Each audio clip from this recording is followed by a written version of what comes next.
So today we're going to talk about the operation of the Hunter's standard, self-centering wheel adapter, SCA in other words.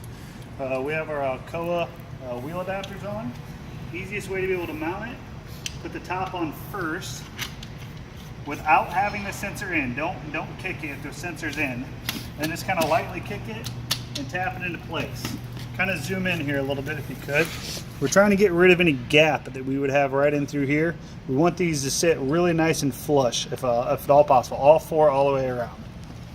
We'll take this off. We're going to use it on the back. All right, so we're going to take this.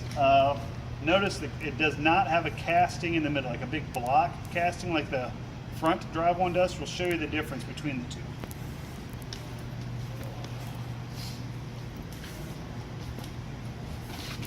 So here would be a front drive. See how it has this casting, so it's going to make the sensor sit up higher. And the rear drive, it does not have that casting. Rear drive and steers are both the exact same sensors, or both the exact same wheel adapters, I'm sorry. So notice there's not a whole lot of a relief right here. The way this tire and wheel fit together is very, very tight. So these may not fit in all that great. You definitely still want those adapters. Those are still your best bet. For this one, it may just take a little bit more tapping.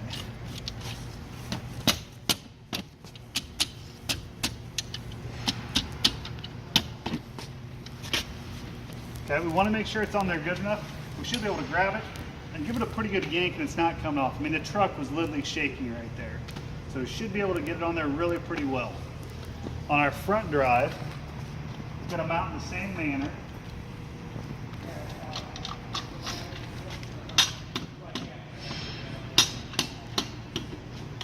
Also notice as I'm kicking it or tapping on it, I'm trying to tighten at the same time. Instead of using your hand, if you want to use a dead blow hammer or a rubber mallet, you'd be fine. Just make sure when you hit it, the sensor is not in the wheel adapter, okay?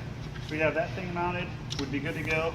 Always remember the sensor mounts in the rearmost hole, never the front hole, always the rear, because if we go to roll forward, that sensor needs to be able to arc and be able to stay up, so our rear sensor can sit a beam underneath it. So we have a steel wheel sitting up here. We're going to show you operation on a steel wheel real quick.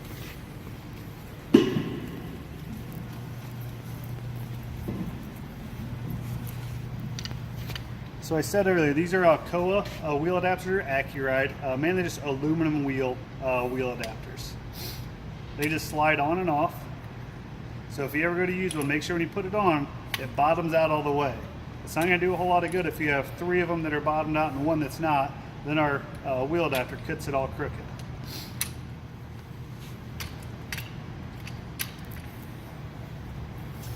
Also notice we essentially have two hooks on a standard pin. See if I can hold that better. Okay, so we have a general purpose hook, a steel hook, so designed for steel wheels, and then we have our sleeve that would go over the top of it. The sleeve will only go over the steel hook side. Try to put it on the big hook side, the general purpose, it bottoms out and it won't actually seat. So only on the steel hook side. Make sure if you ever take them in and out, you get it seated all the way. It should be able to rotate freely. In this instance, on a steel wheel that we have sitting here, we're just going to use the steel hook side. So we're actually going to take our sleeves off. It does not matter on the wheel adapter whether you use the inner hole or the outer hole. Just make sure you use the same on all of them. The benefit, if you're going to be using one over the other, the outer hole will allow you a little bit bigger range on wheel size. So I believe it'll go all the way up to a 28-inch wheel, if I remember correctly. And the smaller one will allow you a smaller wheel size. And I believe it'll go down to a 15-inch wheel.